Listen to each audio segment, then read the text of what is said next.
Good evening, ladies and gentlemen. I hope everybody enjoyed their dinner. I know I did.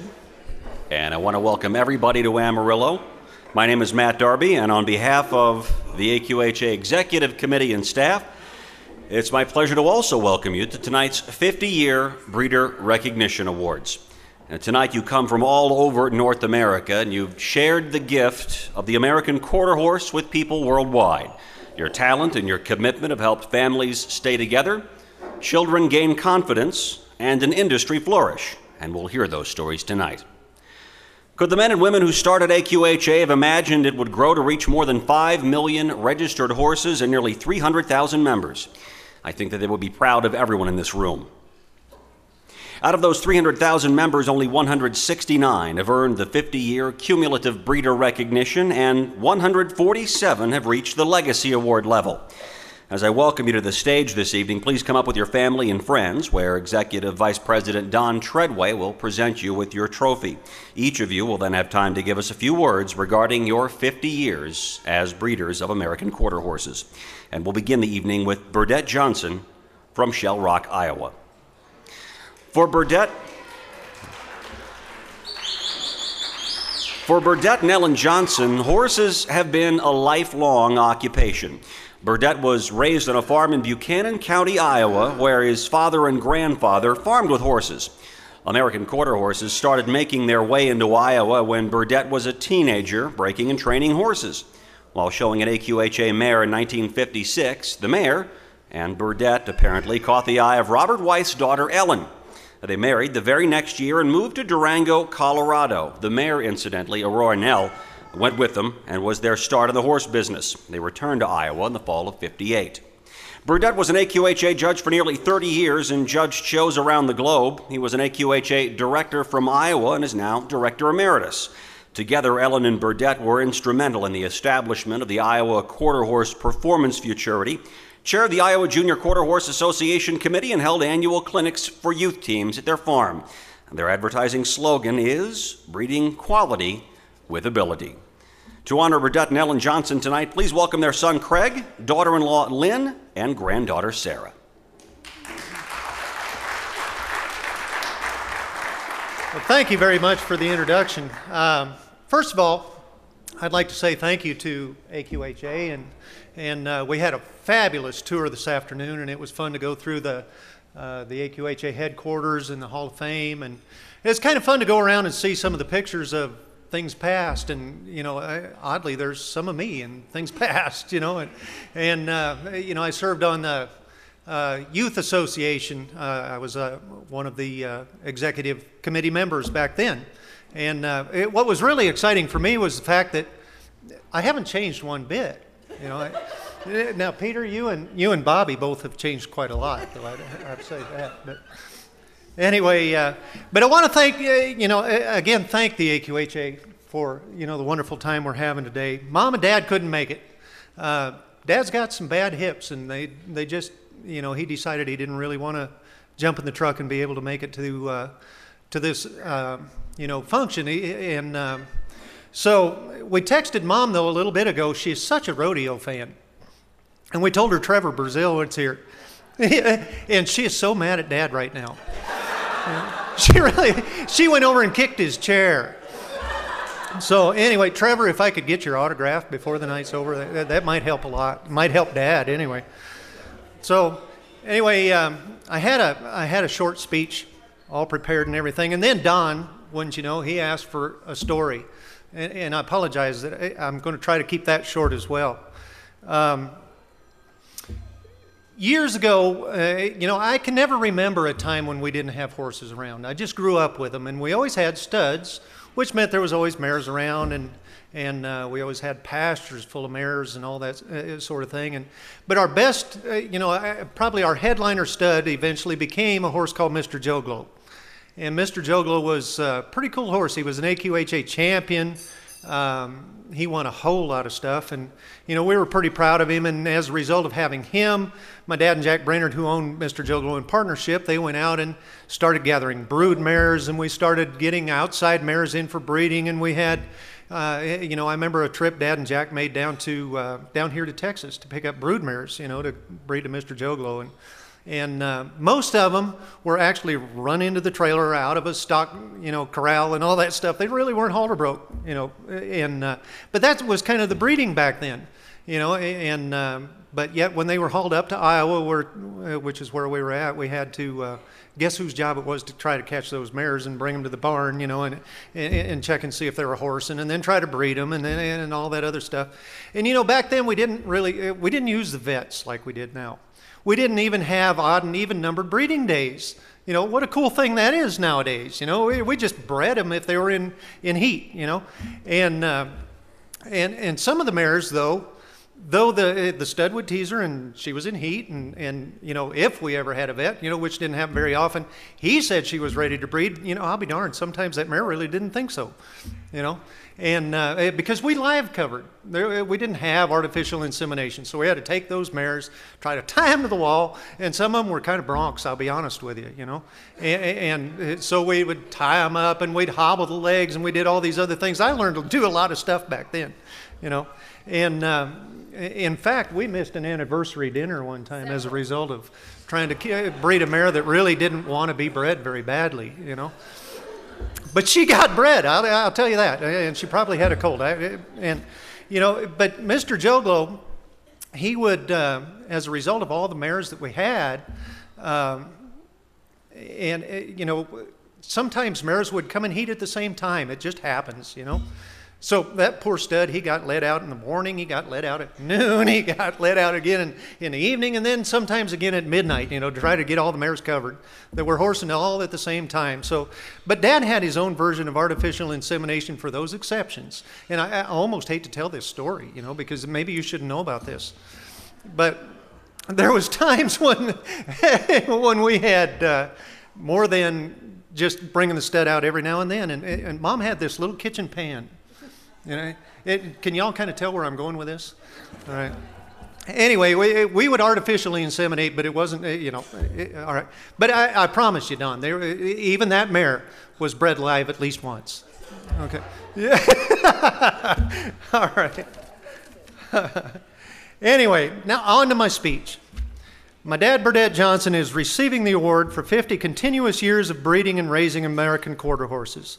In an age of instant gratification and rapid change, no one here is in the least surprised by the possibility that someone would commit to doing the same thing for over 50 years. In order to achieve certain milestones such as this, there is a drive that is powered by something bigger than a decision. People don't start breeding quarter horses on year 1 and set a goal of reaching year 50. It's not a result of picking horses as a long-term adventure. It's also not about the possibility of financial reward 50 years in the future with an impressive bonus, retirement package, or union-installed lifelong compensation. It's really not even about the hope of receiving an award such as this. A strange thing happens to a chosen few people at some point after getting involved with a horse. The horse chooses them. From then on, an inner transformation creates the outer accomplishments that people like my dad are being recognized for. The horse became the life. We hail the heroes of sport for achieving Ironman status, in some cases logging a career spanning over 20 years. In business, a 30-year mark is the sign of loyalty and commitment. The recipient appreciated and admired for the years of service. Occasionally, there are those legends of industry, politics, military or public service, and professionals who devote their lives to the cause. Farmers, ranchers, and horsemen never considered the possibility of anything less. It's not optional. It is not a living. It is not a living at all. It is living. It is not what we do, it is who we are. Though I'm not amazed by the accomplishment, I am surprised. I'm surprised that it went so fast. I'm surprised that I rode most of them. I'm surprised that there is still so much to learn, and I'm surprised that horses remain a mystery to so many. I'm surprised at the integrity, values, commitment, and work ethic that horses choose to bring to family life, and I'm surprised that every family doesn't have at least one to instill those critical things. I'm surprised those lessons are too often learned from books, schools, and Googling rather than gaining the experience of living them through the horse. They would discover that horses are about more than an expense with the hope of having fun. And I'm surprised that Mom and Dad aren't here. Yet after years of chasing brood mares, riding mishaps, and hundreds of hours of standing as a judge in the middle of the arena, Dad's hips have requested to stay home. I personally thank the AQHA for recognizing Dad for something that is so important, something he and Mom did together, and yet something they really had no control over. They were among the chosen. These are the thoughts to you as expressed by Burdette Johnson, my dad, through Ellen Johnson, my parents. Earning the AQHA 50-year cumulative Breeders Award is an accomplishment we are most grateful to receive. It has been an honor to have been in the business we have loved for so many years. We never did it for the accolades, just for the appreciation of the American quarter horse, the perfect atmosphere to raise our family and the priceless friendships made along the way. Our thanks to AQHA. Finally, I'd like to congratulate Dad, as well as Mom, on the award and thank them for providing the example of friends and family with the connected heartbeat of thundering hooves for over 50 years. Horses elevate us all 4 feet closer to God. Thank you.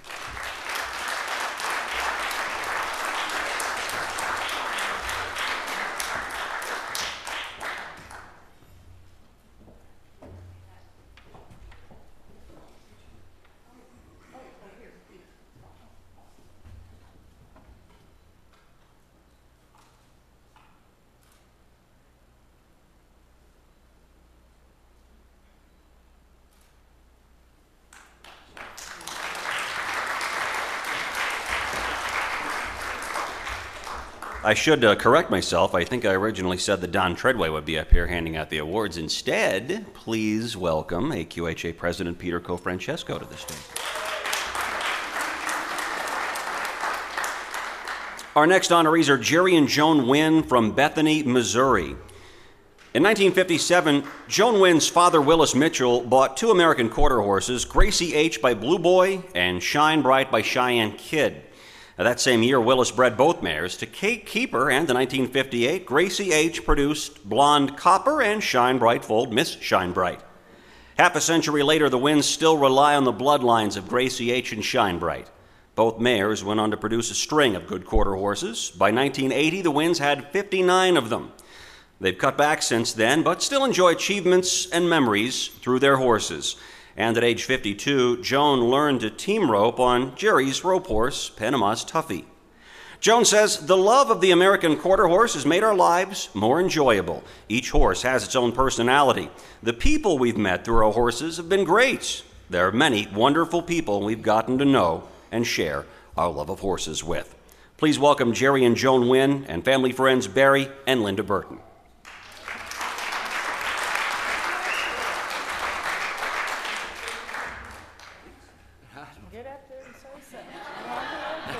I'm not going to talk. We just come to accept your reward. All right, that's all right. That's all right. Yeah. So.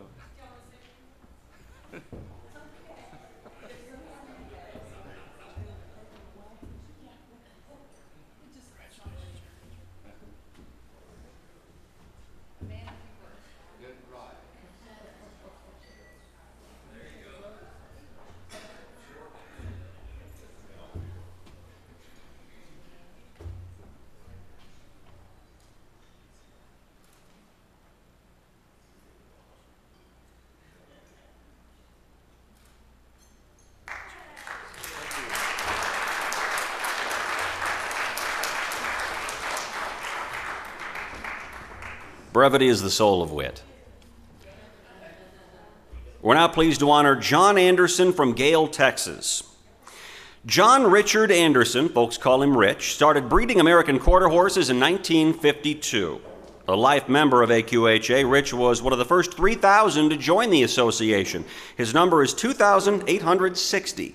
And over the past 6 decades, nearly 600 quarter horses have been raised on his Mule Shoe Ranch. Today, the Andersons manage 60,000 acres. They breed 30 to 40 mares each year, depending on the market.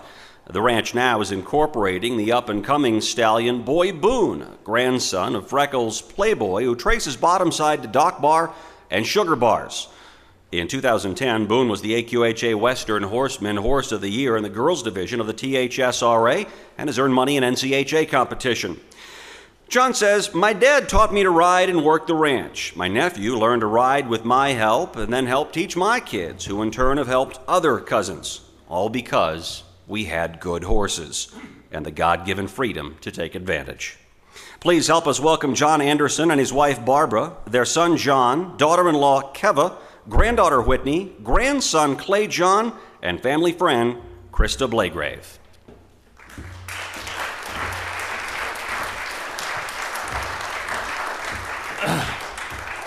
Well, thank you, sir. I'm going to bring a little bit different story to this group. I'm 82 years old, and so I know a lot of these people that are on these walls. Fact of the matter, my grandfather, Dick Lee, was a partner with Clarence Scarborough, but they raised horses years and years ago. I know all the 4-6 people. I know the King Ranch people. I know everybody that's been in the horse business for years. Now, I was raised in the registered cattle business. Wasn't raised in the horse business, southeastern New Mexico. But when I decided to get in the registered horse business, I did my research, and I began to read about horses. And I finally decided on the Traveler line, the Little Joe line, and because I wanted ranch horses. I'd led those damn Herefords on a halter, and I thought that was the silliest damn thing I ever did. And I still think that about showing horses. If you can't ride one and rope one and ride him and race him or something, he's not worth a damn. I don't care how they look, and these tails they put on them nowadays gather a lot of cuckleburrs in my country. But these horses, these Joe Moore, Little Joe and Joe Moore bred horses were cow horses. Odd Adams, who had Little Joe, he would breed. Some cowboy would come along and want to breed for a roping horse, and he wouldn't charge him anything. He'd breed that horse. I never had a crooked-footed. They were good boned, and they were good cow horses, and that's what I was after. We were in the ranching business, and they're talking about Mr. Johnson's hips. I got 2 artificial hips, 2 artificial legs. I've doctored more screwworms, and probably some of you people don't even know what a screwworm is, but I wore myself out doing that. But I'm going to tell you that the horse business is a great business, and I joined it a long time ago, and I got a story or two to tell you about the horse business, people you don't even know. There was a fellow by the name of George Parr. He was Duval County. Most of you don't remember Lyndon Johnson, but he stole the election for him down there several years ago. So, but I had a horse called, his name was Duval County. And so I was in Corpus Christi to a cattle meeting, went down there, I thought, well, I'll just go see Mr. Parr. So I went out there and drove in front of his house, bars on the windows, drove around the back in the porte-cochere, and got out of my car, and I'm masking over here, and I'm masking over there, and I'm masking over here, and I went over there. Each one of them had a gun, I think. And I walked up there to the door and punched the button, and this fella came to the door, and it was that thick, bulletproof. And he said, "What do you want?" I said, "Well, Mr. Parr, my name's Rich Anderson. I've got a horse that I think you bred. His name's Duval County." He said, "Come on in." And so we went in there and visited for a long time. Well, what happened was Mr. Parr had bred a mare to the King Ranch on depth charge. Now, probably some of you don't even know who depth charge is, but he was a great running horse.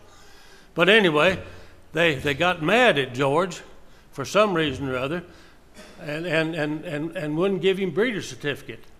And so he had a horse called Double Feature, and so he bred that. He just registered that horse to Double Feature, but that horse was really out of depth charge, and he told me that. And the reason I got a hold of that horse is that we were running him in he was being run in South Texas, and after about 350, 400 yards, he'd fall. Well, what he was doing is swallowing his tongue. Well, I had a trainer down there, and he said, let's buy this horse, because I know what's happened. He's swallowing his tongue. Said I went out there and pulled his tongue out of his throat, and he's all right. And so we ran that horse, and we tied a little soft string around his tongue so he wouldn't swallow it. He beat every horse there was to be beat. I took him to El Paso one time to run him, and you're not going to believe this. He was in stall 13. And the trainer said, I'm going to run him tomorrow. And I said, Barbara, we got to go. Well, unfortunately, we didn't get to go, but I said, we ought to bet the ranch. Because that horse is going, well, he broke so hard that he pulled a muscle in his back leg and did not make it. But Mr. Parr raised him. But, you know, the Joe Moore bred horses, I had more Joe Moore and Cairo Bill bred horses than anybody in the country. I don't know of anybody that had any more than that. And in the 70s, probably some of you don't remember this, the inflation got so bad as 17, 18, 19, 20%. Cattle prices went yonder. Everything went bad. Everything I did was wrong. I didn't think so, but it did. But anyway, I kind of got out of the horse business a little bit. And after son John here went to A&M, he wanted to get back in the horse business, and I got to looking around, and Mr. San Pepe looked like a great horse. Buster Welch is a great friend of mine. In fact, I asked his cousin the other day, how's Buster doing? He said, well, hell, Rich, all I can do is point my finger and pay bills. And that's all Buster does nowadays, he says. But anyway, we got back into the horse business, and son John has taken over, and he's the horseman. I'm not. One time, my two daughters, real small, one of them talked a lot, and the other one didn't talk at all. And her aunt said, Mary, you going to talk? Said, no, Sally, talk. Well, John, work. I don't do anything. John, I want you to receive this award for our family. Incidentally, the people, the Johnsons that were up here, they took a mare to Pocadale. Jimmy Randall was a good friend of mine. He was a good friend of mine. We had a ranch up there in New Mexico. Jimmy's dead now. I'm sorry about that. But I knew Pocadale. I knew all of his horses. He showed me he's from Snyder, which is down there close to us. But very few people that in this business that I don't know and have association with, and it's been a great association, and I appreciate this award, and I appreciate it for the family. But I'll tell you what, my son's doing a good job raising horses, and I'm glad I don't have to ride the damn things.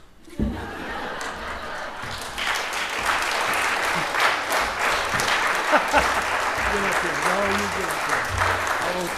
I want you to give that award to him. I want you in the picture. Okay.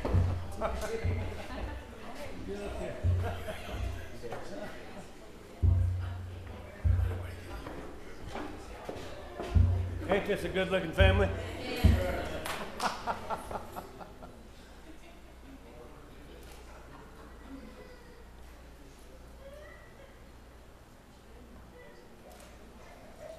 Thank you very much.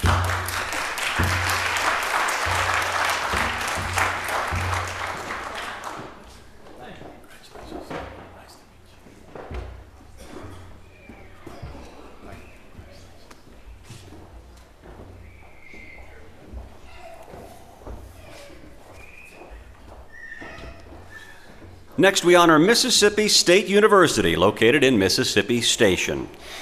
MSU was founded in 1878 as Mississippi A&M. Since the late 19th century, horses have been an instrumental part of the Mississippi Agriculture and Forestry Experiment Station. MSU's Department of Animal and Dairy Sciences was established in 1905 and governs the research and production of MSU's horses. Their first American quarter horses were foaled in 1960 and have since been a point of pride for the university. Today, MSU strives to produce versatile quarter horses with speed, cow sense, and soundness. However, the herd is not primarily for production. MSU's horses function as teaching aids in animal science courses and clinical courses at the College of Veterinary Medicine and Research in Animal Physiology.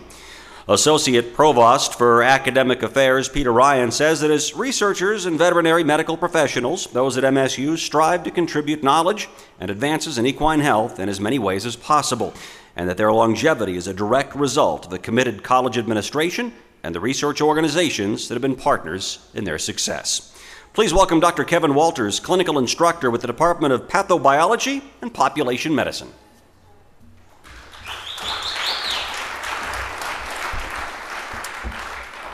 Well, I obviously haven't been around for the 50 cumulative years that their university is being recognized for, but on behalf of Mississippi State University, I gladly accept this recognition for the university. And we just think that the American quarter horses that we have in our possession are a tremendous resource for teaching and research, and we look forward to continuing using them in the future. Thank you.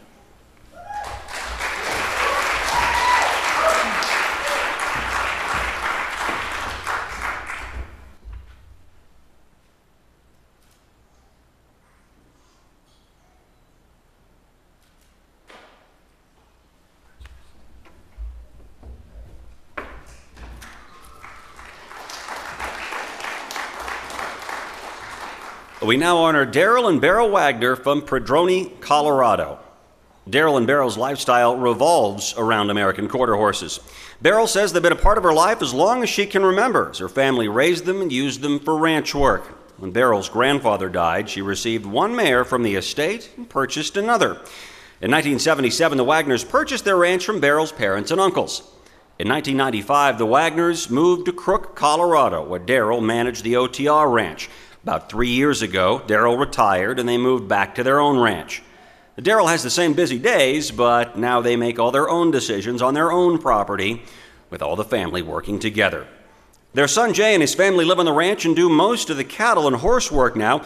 Beryl says that their grandchildren are just about the age to start riding and enjoying horses, and that is a pleasure they are very much looking forward to. To honor Daryl and Beryl Wagner, please welcome their son Jay, daughter-in-law Laura, daughter Tammy, and son-in-law Chip.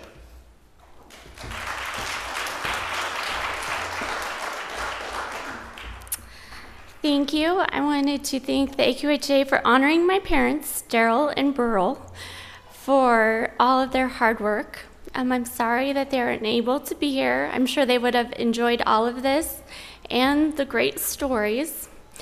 I don't have a story, but I want to tell them personally, thank you very much for teaching me and my family a lifestyle that we love with our horses and our family. And I am proud to say, anytime when someone asks us, where did you get that horse? I can say, my dad raised him. So I'm very proud of you, Dad and Mom.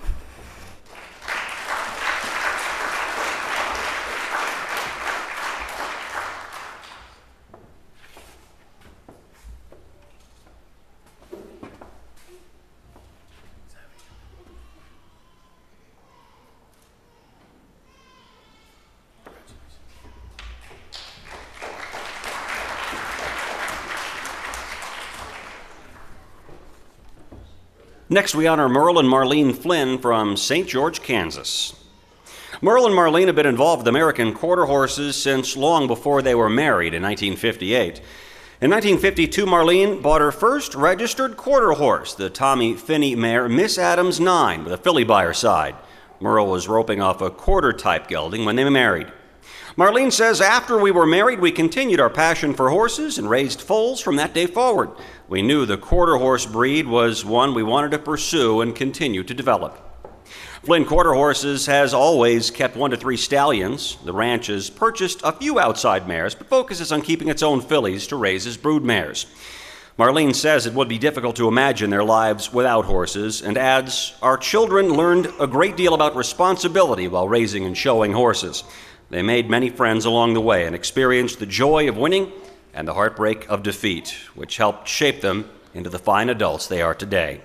Please welcome Marlene Flynn, her son Steve, daughter-in-law Amy, grandson Landon, granddaughter Ashley, and family friend Jess.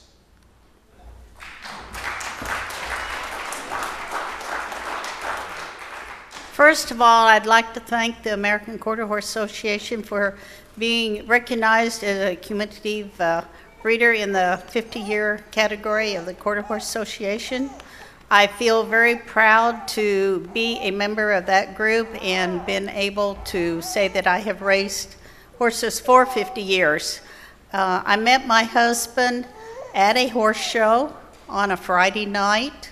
I was going to a horse show on Sunday with a yearling stud colt, so he came and picked me up and took me and the colt to the show, and that was the beginning of our life with horses. And I just can't imagine not having horses around, because our whole life surrounded them and our kids. We traveled, we met a lot of people. Our son rodeoed, and we showed as we traveled with our own horses that we had raised. And I don't think there's any better award than to see your children win with horses that you've ridden and raised yourself. Our daughter showed, my granddaughter showed, and I have a brand new grandson that I'm very proud of, and hoping that he will continue with the horse industry as time goes on. Our bloodlines mostly were Wimpy and Poco, Oklahoma Star and Burt, and we have some Hancock. I have a young stud coming up now that we're kind of proud of and hope that we'll have a future with him. Thanks again to the association. It's really an honor to be here, and much more and more exciting than I ever thought it would be when I got the letter and information to come. So thank you all very much.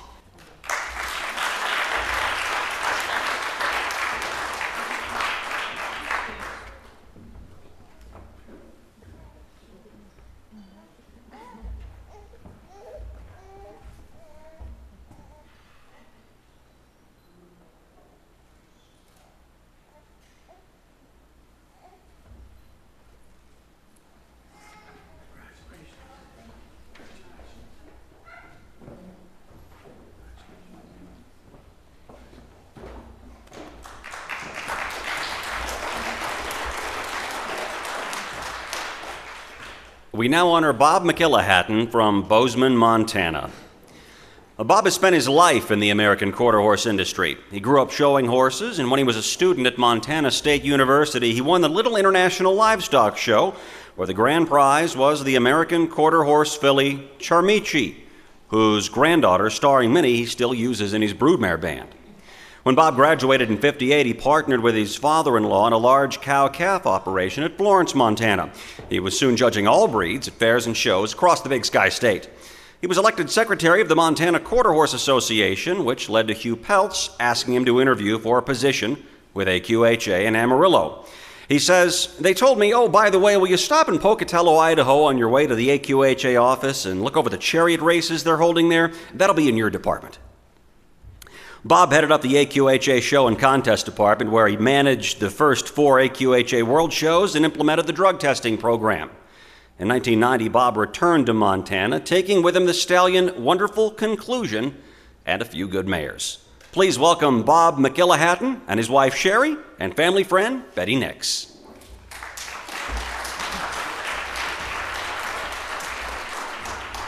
Thank you. First of all, I'd like to thank AQHA and all the wonderful people here. It's so nice to get to see a lot of you. I've been gone from this country for quite a few years, and it's really been nice to get back. I didn't come prepared to tell a story, and probably a lot of the stories I've got you probably don't want to hear anyhow, but I was going to tell one that I think some of you might appreciate what the executive board has to go through. We started doing the drug testing. Of course, you know, it wasn't but about 2 or 3 days, and we had all kinds of problems.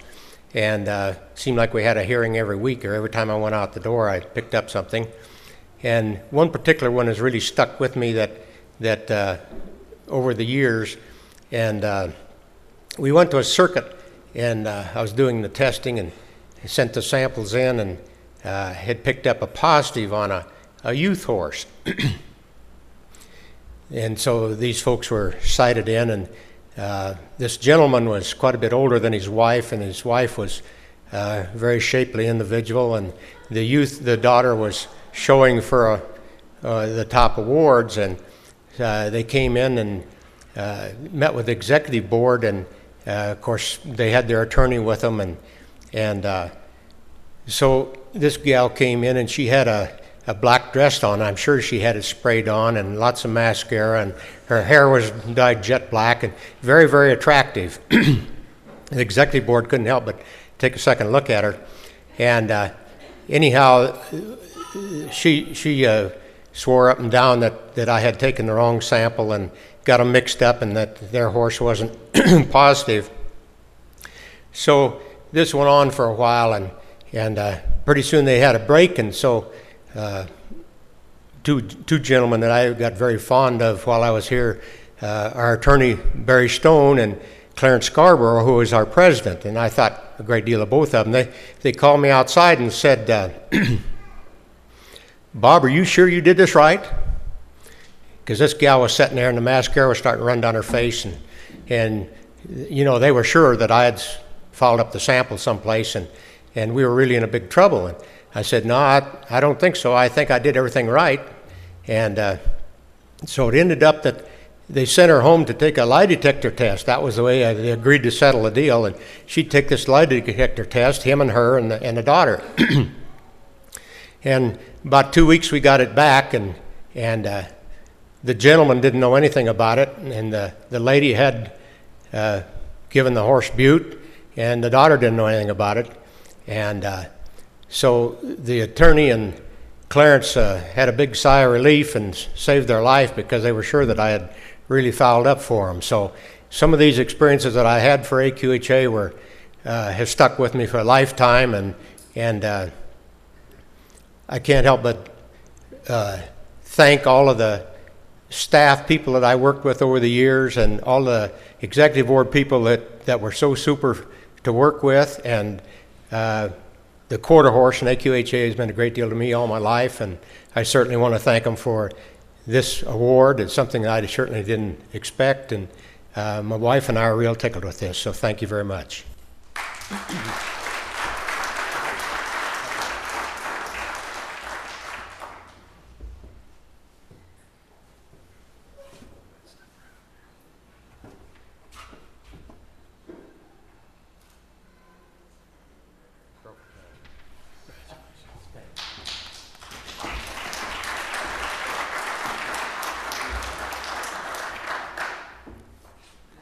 Next, we honor Mrs. Marion Hanson from Ashland, Montana.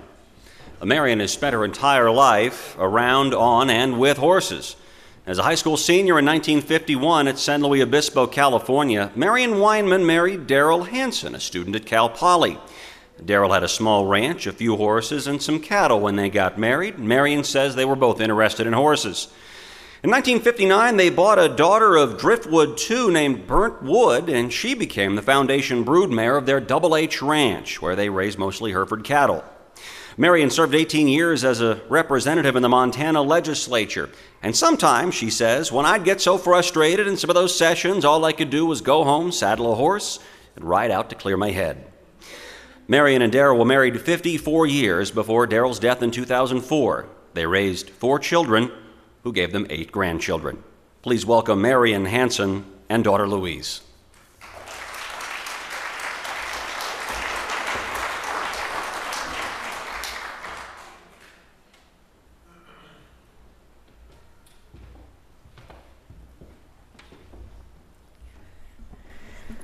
Well, thank you very much. I've really appreciated this evening with the AQHA and my fellow horsemen. It's been quite an honor. I've been on a horse since my dad got a movie camera in 1937, and first movies we had were me kicking an old gray mare. I can't even remember her name anymore, but he wanted to make sure that I was riding horseback. And grew up on a ranch in California and married a rancher, so consequently I have been on a ranch all my life. I raised the 4 kids. They all went through 4-H with their horses, and our horses were mostly Driftwood, Lucky Blanton, some Hancock, and a little bit of Dock Bar thrown in, but they were raised primarily for ranch horses and arena horses. And when my husband passed away, he had 8 belt buckles he had won, and with the 8 grandchildren, He said, "Give the belt buckles to the grandkids." I now have 11 great-grandchildren, and in my purse is a picture of me with 2 of those great-grandchildren a year ago. Well, I rode again with them this year, but we didn't take the camera. And I said, well, there's not very many great-grandmas that ride with their great-grandkids, and I just wanted to get that on record. And I really...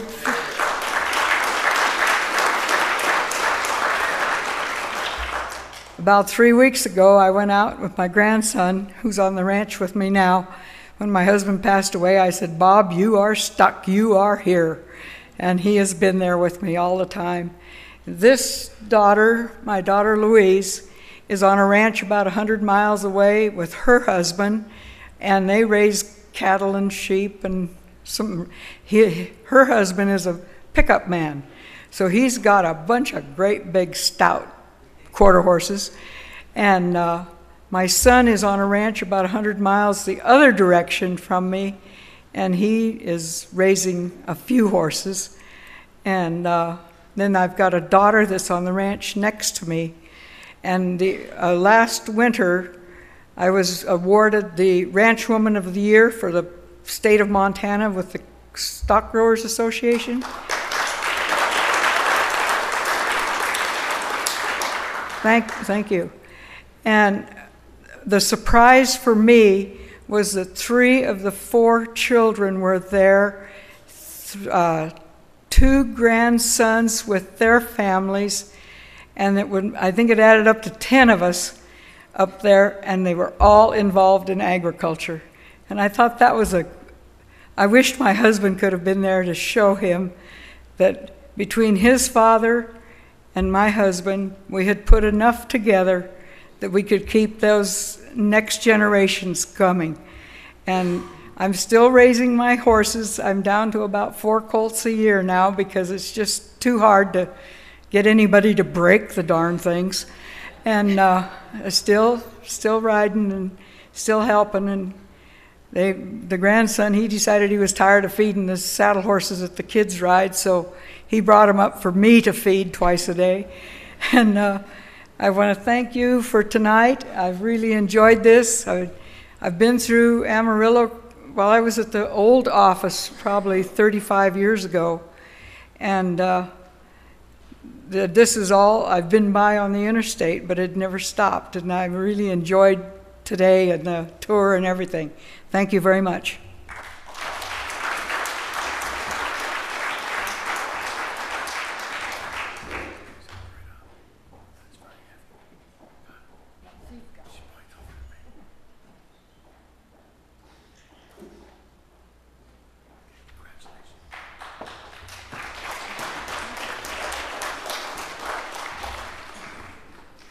Next, we honor Palmer quarter horses from Durango, Colorado. Terry Palmer started with unregistered quarter horses while still in high school and advanced to the registered ranks when he bred his Amigo man mare, Machita Mia, to Del Joker, a son of AQHA champion Poco Del. The result was Stefan's Del, who laid the groundwork for a program that over the past half-century has produced 450 American quarter horses, including everything from winners on the racetrack to an AQHA champion in the arena. Today, Terry's outfitting and breeding program has about 125 horses and mules. The breeding program has about 60 horses, composed of 25 broodmares, 4 stallions, and the remainder in foals, weanlings, yearlings, and 2-year-olds. Terry says he's proud to have a breeding program that raises great all-around horses that also look good. He says his entire life has revolved around horses since he was 10 years old. Terry adds, "My whole family, including my grandchildren, has been involved in horse-related activities. The horse breeding and ranch operation, including our outfitting business, is run by my son Randy, and we pride ourselves in using top-quality horses for our clients." Please welcome to the stage Terry Palmer, his wife Dixie, their daughter Cindy, granddaughters Hannah and Jessica, and son Randy.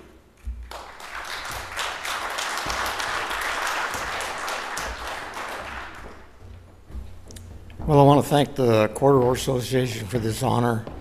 It's been quite a year for me. This is my 50-year breeding horses and also my 50th wedding anniversary. So it's quite an honor. it's kind of a coincidence, but one of the very first registered horses I bought was from Burdette Johnson when he lived in Durango.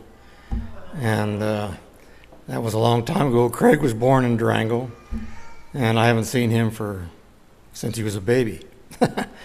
So, and something else that was kind of unique, when I got married, we went on our honeymoon and went to a horse show, and I was showing a horse by Polka Dell at that time, and we stayed with Jimmy Randall's and that type of thing, and it was a very memorable moment. I was kind of hoping that Stanley Glover would be here. I haven't seen him for a long time. Whenever we used to go to horse shows over on the Eastern Slope, I used to stay with Stanley. And it was always kind of a upcoming thing. Whenever I'd go, I always made Stanley a pie. And he enjoyed that, and we even mailed him one in the mail one time. And so anyway, that's about all I can have to say. I really appreciate the award, and thank you very much.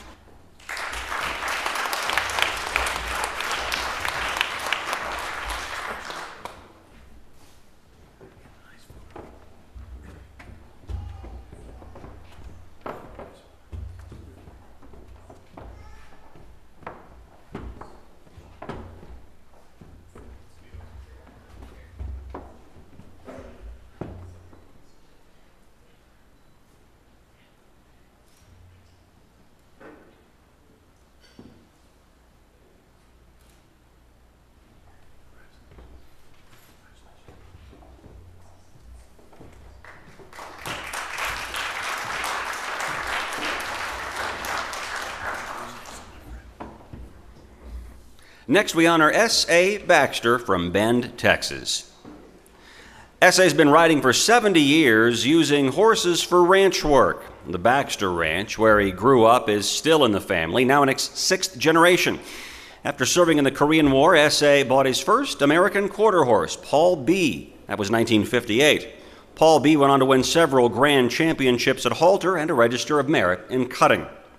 S.A. now uses a Gay-Bar King bred stallion that he bought as a weanling and raised on the ranch. He crossed the Gay-Bar King blood with the Paul B blood to get a big, stout ranch horse. S.A. says, "My ideal horse is 15'2" and 1,150 to 1,200 pounds with a large, calm eye. He has to have a good place to set a saddle, athletic ability, and cow sense. But as I get older, maybe they don't have to be that big." He says quarter horses have been good to him, which we already know, and that the best experience is seeing his family riding the horses raised and started on the ranch. He concludes, life with quarter horses is always a pleasant and learning experience. Please welcome S.A. Baxter and his wife Kathy, sons Randy, Bo, and Steve, daughters-in-law Penny and Sally, granddaughter Savannah, and family friend Weston McCory.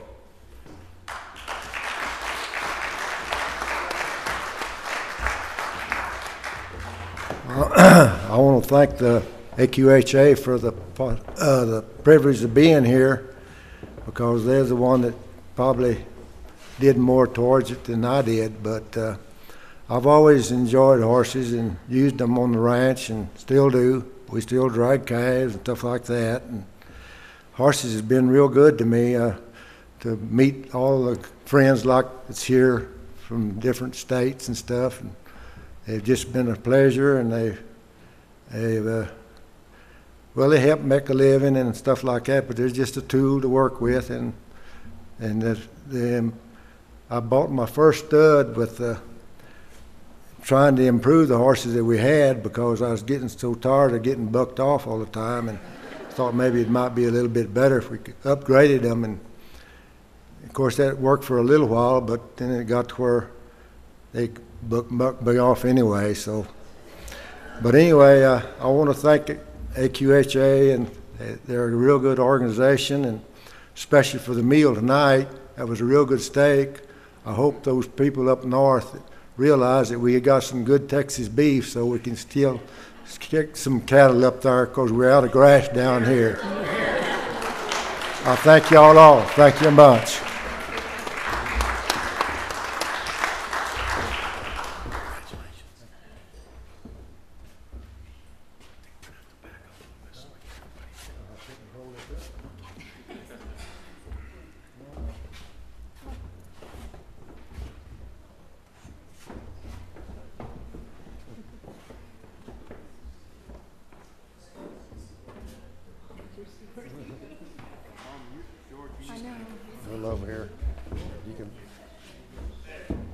Is that better?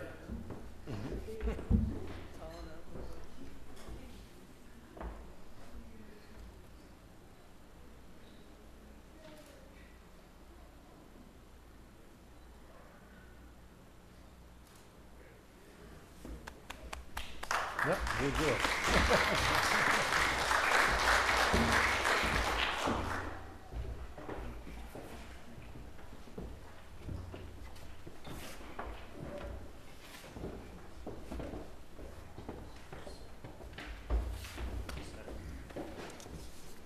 We'll next honor Bob Norris from Colorado Springs, Colorado. Robert Norris was born in Illinois and studied animal husbandry at the University of Kentucky, but he always wanted to be a cowboy like his grandfather. He moved to Colorado, where in the early 1950s he bought his first ranch. From the beginning, he used quarter horses for both work and play. Bob has taken care of quite a few horses, but one he'll always remember is T. Cross, who was a halter champion before beginning his show career. He earned AQHA points in cutting, working cow horse, reining, western pleasure, and trail, all the while a hard-working ranch horse. Bob is a former president of AQHA and the Rocky Mountain Quarter Horse Association. He's been a director of the NCHA and the National Western Heritage Center and Cowboy Hall of Fame, and was one of the first Marlboro men. Steve helped start AQHA's youth program and was the first AJQHA vice president. Bobby became president of AJQHA the same year that his father was president of AQHA. Steve now runs the T-Cross with his dad. Please welcome to the stage Bob Norris, along with his sons, Steve and Bobby.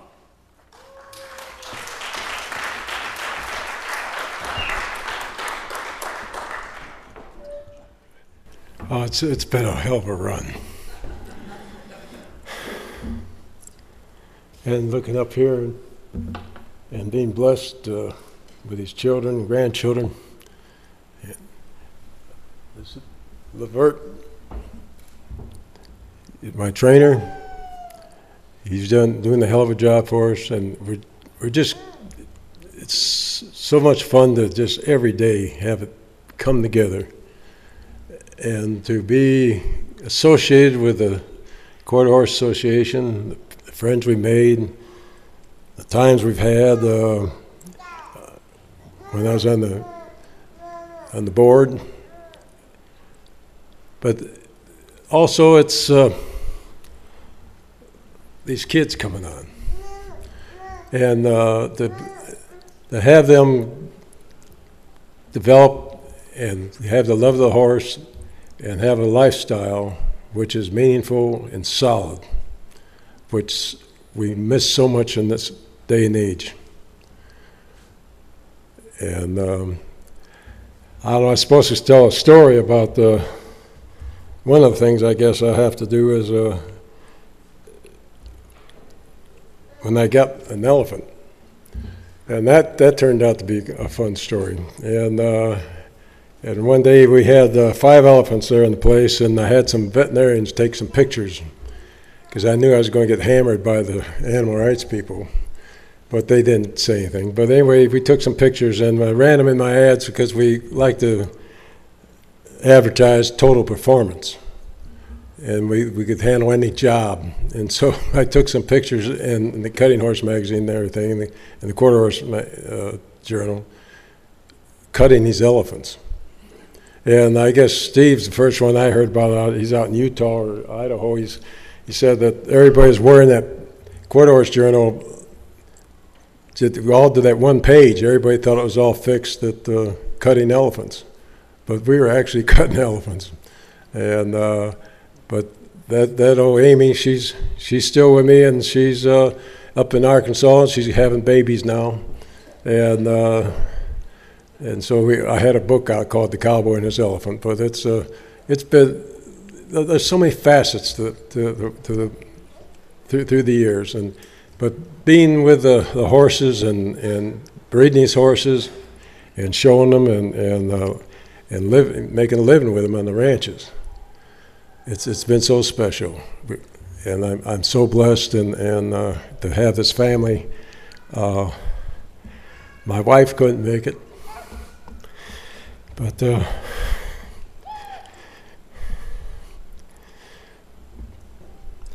thank the association. Thank you.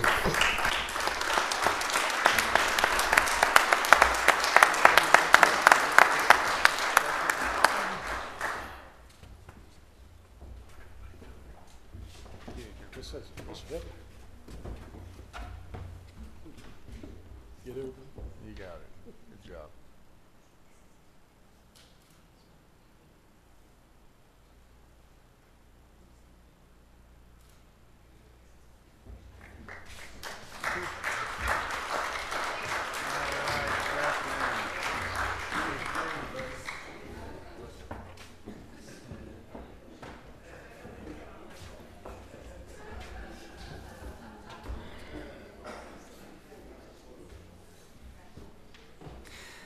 And now we're pleased to honor Jake Braun and Sons from BC, Saskatchewan. Jake and Joyce Braun married in 1956. After their honeymoon in Montana, they purchased 1,000 acres of farm and ranch land in southwest Saskatchewan. They bought Newsboy Red, their first American quarter-horse stallion, as Joyce says, before we had living room furniture. In 1958, they started their broodmare band while their own family grew with the additions of Blair, Brian, Marilyn, and Steve. By the early 1960s, Jake was competing at AQHA shows. He represented Saskatchewan at the 1964 Toronto Winter Fair, where he showed J.B. Skipper to third among halter stallions. The Braun children were showing quarter horses in AQHA events by the early 1970s. The Brauns run an average of 10 mares and 1 stallion, relying for 25 years on the Pepe San Badger son, Solano's Pepe San. The stallion died last year at age 29, and now the Brauns have the Boonelight Dancer stallion, Smokin' Boonelight. Please help us welcome Jake's son, Steve, their grandson, Cole, and family friend, Laird Burke. Thank you.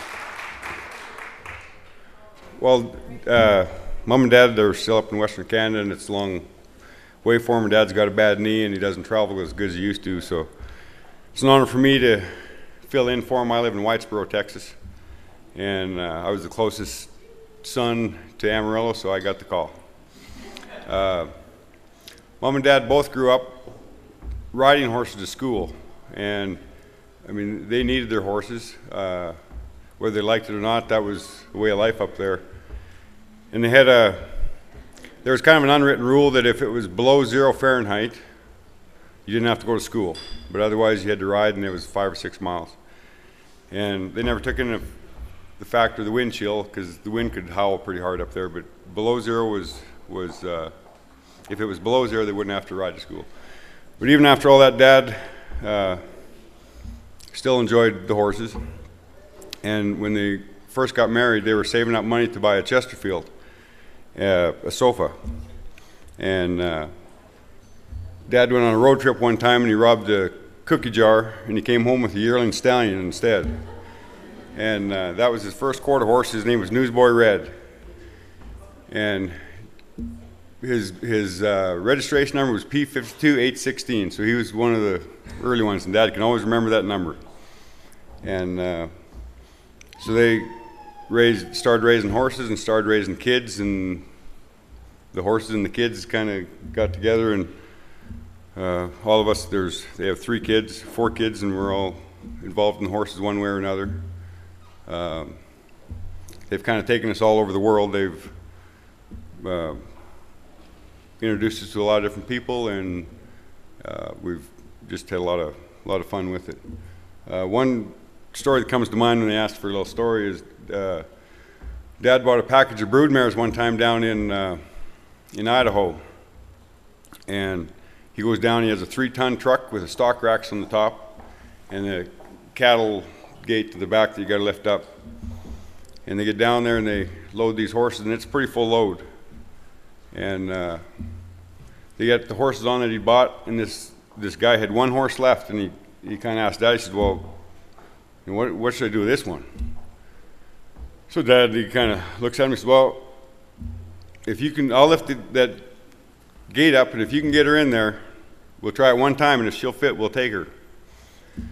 So they lift the gate up, and the mare fits on the trailer. She was a 3-year-old, and she was she had rickets and wasn't very healthy. But sometimes the best planning, I mean, you can plan to raise good horses, but that mare, her first baby was produced a world champion halter horse 3 years later. So you never know where a good one's going to come from. And but Mom and Dad have made a lot of friendships over the years with the horses, and they wish they could be here tonight. But I'm proud to be here with them, and thank you AQHA for honoring them with this work. Thank you.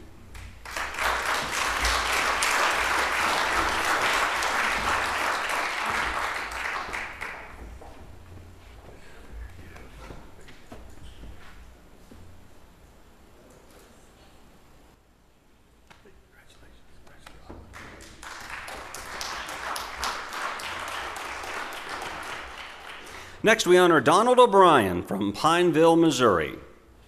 Quarter horses have been used as transportation for centuries, so in 1960, when Donald decided he needed a stallion to take him into the breeding business, he knew what he was looking for and where to find it. I started with Ben J. Cody, Donald says. I traded for him at a local Pontiac dealer. Donald's been riding cutting horses since the early 1950s, and the grandson of Bill Cody proved athletic and adept enough to earn a Performance Register of Merit, and he was good-looking enough to score some points at halter. Donald's a busy man. He's owned horses, cattle, chicken operations, banking interests, and real estate. He says every time he'd get a good horse program going, he'd get busy with some other aspect of his business and would have to back up and start all over again. Donald says, all my children grew up with horses and have outstanding accomplishments, and it's gone on down to the grandchildren. We use horses for work and pleasure to this day, and we will continue to do so. Please welcome Donald O'Brien and his wife Mary, their daughter Kathy, son-in-law Bruce, and granddaughter Quentin O'Brien.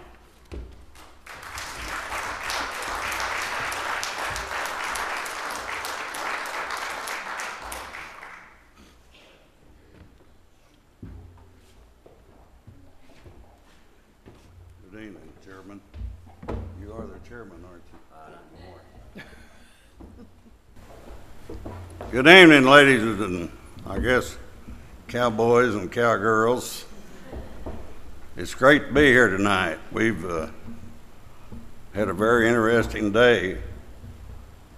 The girls here, Lisa and all the girls, all they showed us around, and it's a marvelous place. I'd never been here before. Been by here, but I'd never stopped. A jillion times. And I didn't know what I was missing. We lived back in southwest Missouri, kind of in the Ozarks. And when I started in the quarter horse business, there wasn't very many quarter horses there. Probably the county I was in, there wasn't over 20 head of registered quarter horses. So I traded a grade filly I had for a cutting horse from Mr. Dawson down at Tulsa. He was a fellow that had Wimpy too, and he was about my age that I am now when we traded. And this horse would make people kind of laugh today, but he was out of a horse called Question Mark, a big Palomino racehorse, and a Wimpy 2 mare. And this horse's name was Baldy Mark, and he was kind of mean, so we got him, and I traded with Mr. Dawson. And I didn't know anything about a cutting horse. Chester Minton was training him for us. So Kenneth Gallion came along. I think everybody knows Kenneth Gallion. And we were good friends. So I engaged him to show this horse for me. Well, Kenneth and I didn't have the money to get a horse trailer, so I had a good pickup with a stock rack on it, and we hauled him backwards where the bugs wouldn't hit him and I, and that's how we started, that's how I started out. But I really think that what the quarter horse has done for my family, it's togetherness. It's made us closer to each other. The kids used to show in all kinds of classes, and I've got grandkids. I've got a granddaughter here that was just out to the youth final in Gallup, she was the only girl from the state of Missouri that went. There was 4 went. And I've got grandsons that are 10 and 12 years old that's Hatton and Heelan.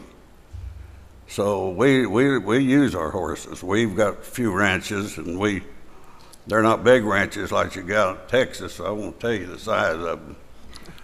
But we use horses. And I race a few, or try to, but I don't know if I've got any race horses or not. They don't win very much, but you know, I still like to watch them run. And all of my children showed horses. We showed mostly local. We didn't go too far, Tulsa, Oklahoma. Oh, we might go to Chicago or someplace. How many of you ever showed in the old amphitheater in Chicago? Did you? I have. That was quite a place. And they tore it down. I wish we had something like that going again up there, but they don't have. Our friend Gordon Hannigan was kind of the big booster of quarter horses up there then. And I wouldn't doubt that he isn't now. I haven't talked to Gordy in quite a while, but nevertheless, I think one thing that I done that pleased me real well, I had the first youth quarter horse show in the state of Missouri. And we're on a river called Elk River. It's a beautiful river. And the arena was right by the river, and it had shade trees. And they said, you can't get the youths down there because we're in the southwest corner. And a lot of them was up toward St. Louis and all of Kansas City and all up in there. But we had a bumper crowd that day, and those kids would show a horse and run and jump in the river, and I can still see them out there and hear them holler. And it was a success, and so things like that makes you feel good when you're in the organization. And I'd like to thank the board and the previous boards that's been on this organization. You know, they do a lot of hard work that we never even know about. They take a lot of criticism that we don't know about, but they do a lot of good things. Not everything they do is perfect, but they do a lot of good things. And I think that we should be appreciative to them. And I'm proud to be part of it. Thank you.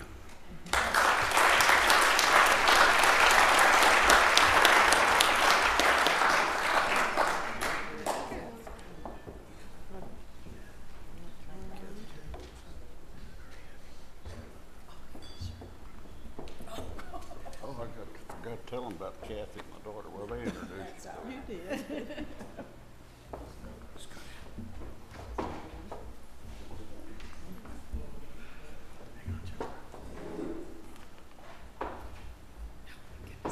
I'm taking this home.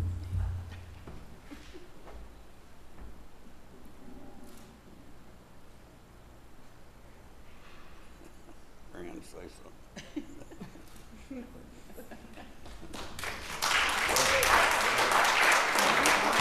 Pretty. Thank you, love. Congratulations. Oh my goodness.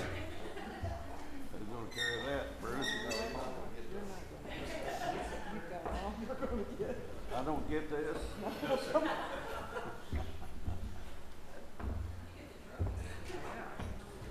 And now we honor Lightning 7 Horse Company in Quanah, Texas. Hayden Tott's Walkup was born in 1919 in Lazar, Texas, where 16 years later he started the Lightning 7 Horse Company.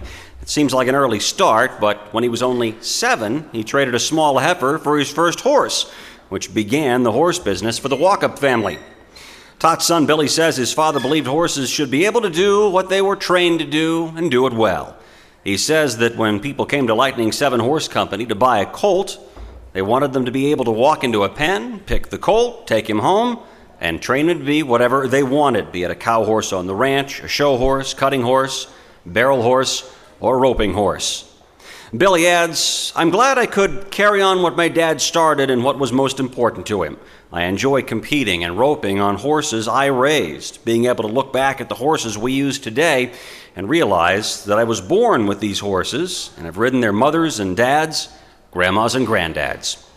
To honor Lightning 7 Horse Company, please welcome Billy and his wife Vida, their son Sean and his wife Darla, Billy and Vida's granddaughter Cheryl and her husband Monty, grandchildren Cheyenne, Chase, and Isaiah, and many family friends, Charlie, Woody, Jerry, Mike, Darlene, Justin, Haley, Jake, Jerry, and Sue.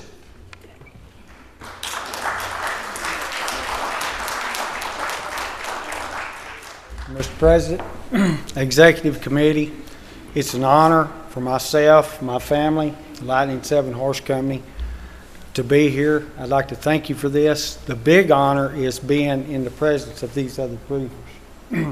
That's pretty special to us.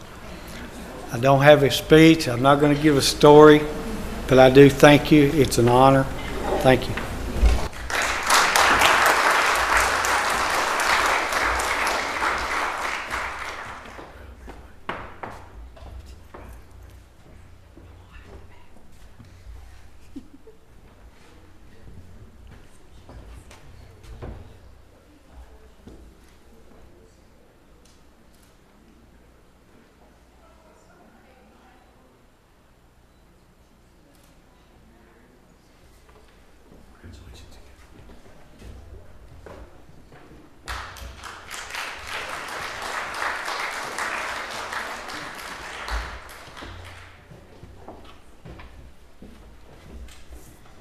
Next, we honor Phipps Land and Livestock from Whitman, Nebraska. In 1886, the first of the Phipps ancestors arrived in the Sandhills of Nebraska, some of the best cattle country in the United States. By 1906, they had settled 23 miles north of Whitman and were busy building the ranch that more than a century later would be known for its cattle and ranch-raised working American quarter horses. The Phipps family today is Leonard and Farisa, their son Gary and his wife Glenda, and Gary and Glenda's 3 children, Heather, Brett, and Wade. Over the years, Phipps Land and Livestock used a number of good stallions. One of the first quarter horses to stand on the ranch was the Dynamo Leo's son, Leo Dynamo, who would run in the 1967 State Fair Stallion Stakes at the New Mexico State Fair in Albuquerque. At age 84, Leonard Phipps is still actively involved in all aspects of the ranch. Lately, ranchers have had to do more with less, but the one thing that hasn't changed is the need for a good horse. With Brett Phipps returning to the ranch last year and the birth of his daughter in 2011, the 6th generation on this family-run ranch, it looks like there will be Phipps Ranch quarter horses for years to come. Please welcome Gary and his wife Glenda.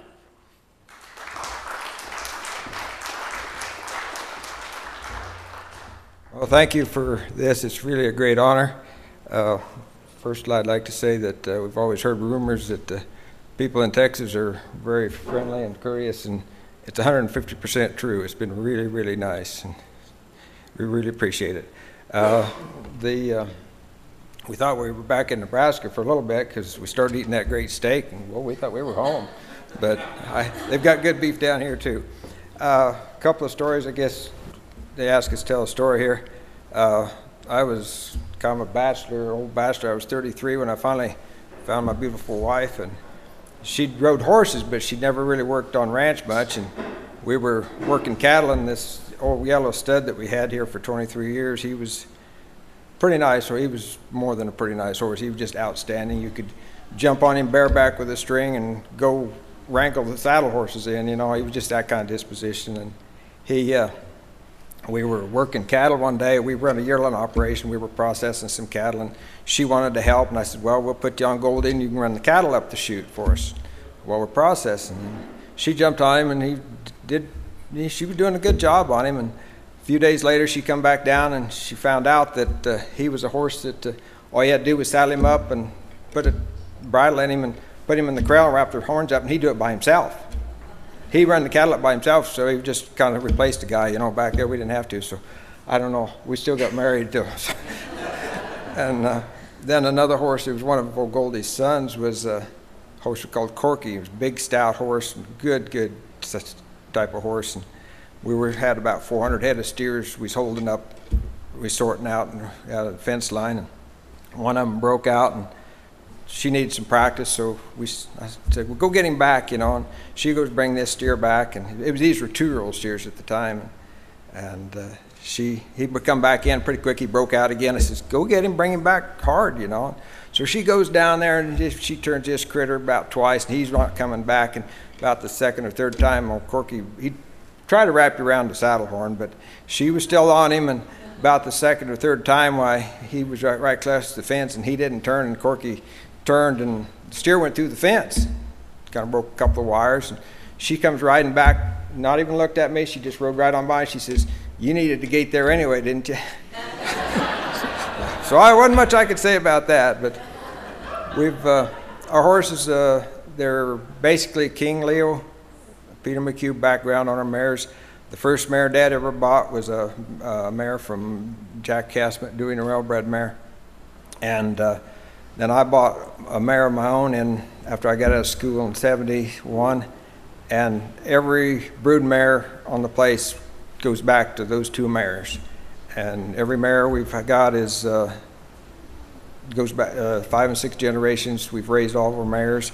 Our outside influences are studs. We've used some easily smashed and some Doc Bar. Now we have this year, it's not in the paper there, we just got a son of Real Gun that we're real excited about. We about lost him, but he got in some poisonous weeds, but we're really think he's going to do something for us. And we have a son of, 7 from Heaven that got some really nice looking colts. His colts, they look a lot better than he does. I thought, wow, he's a breeding horse when he can outproduce himself that far. So we still do all of our cattle work with horses. We don't use the 4-wheelers. I don't know how you can dally on one of them yet, but they seem like they ain't quite sure enough footed for that. But we still enjoy them. The kids are involved. They all good horse people, and I don't know what else to say. What? Oh, Dad, he's still involved. He still rides. He's 84 years old, and he still works in the hayfield, runs a tractor. He checks pastures in the summer, and he still runs a caking outfit in the wintertime. And so I don't know. I don't look like, she says, this retiring thing when I get to be 65 doesn't look like a very good chance of it. So I don't know. But the kids, were real proud of them. They've all won state championships in one facet or another. One of them was state champion working cow horse in the 4-H program, and another in riding. She's a rider. Another one was a state champion pistol shooter. And so we've got kids that have talent. I think I'm kind of bragging here, but they've got talent to go on, and I think we're going to be there for quite a while. And I really appreciate the hospitality and then this award. It's really nice. Thank you.